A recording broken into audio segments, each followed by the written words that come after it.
Okay, you've heard the phrase, when mom says no, ask grandma. Grandparents say they spoil their grandkids rotten, but more and more, they've become the go-to people when parents won't be parents. Well, WESH 2's Claire Metz spoke with local grandparents who are struggling to make ends meet as they raise their children's children.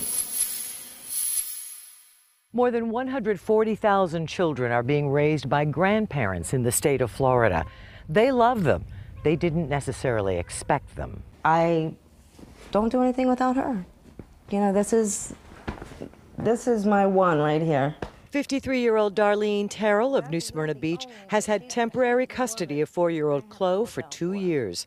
Chloe's parents, she says, are pretty much out of the picture. Darlene adores Chloe, but at this point in her life, she wasn't planning to start a second family. Your kids are grown. You get a 2-year-old, and you start all over.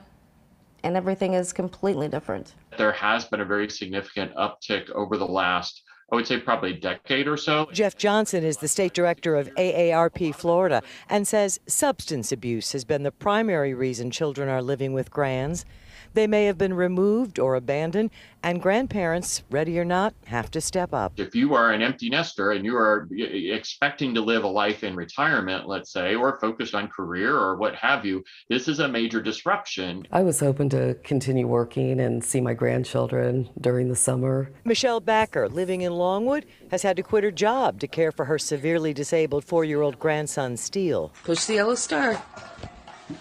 Good job. Steele suffered brain trauma as a toddler due to abuse at the hands of his mother's then boyfriend. Steele's father, Michelle's son, is a Navy SEAL in special warfare.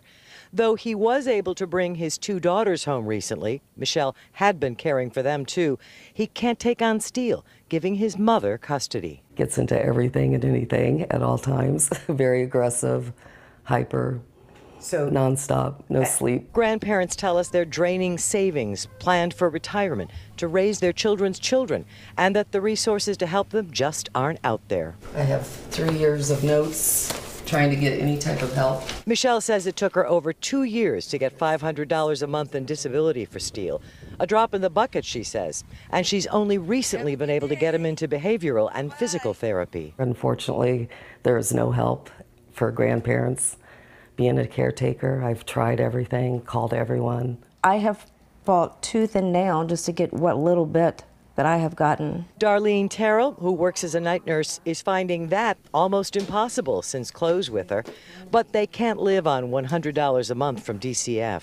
You're already struggling with extra expenses that have come along.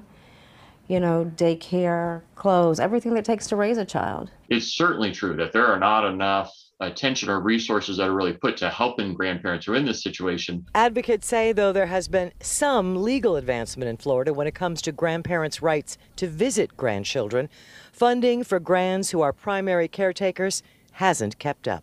What about her future? What can I do to help her future? I have called every place you can think of. Sharing ideas in in-person and online support groups has helped the grands we spoke with, but they've learned available benefits and resources vary based on location and situation.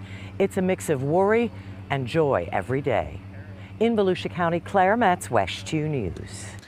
Florida AARP is a good resource for grandparents raising grandchildren, but it's not the only one.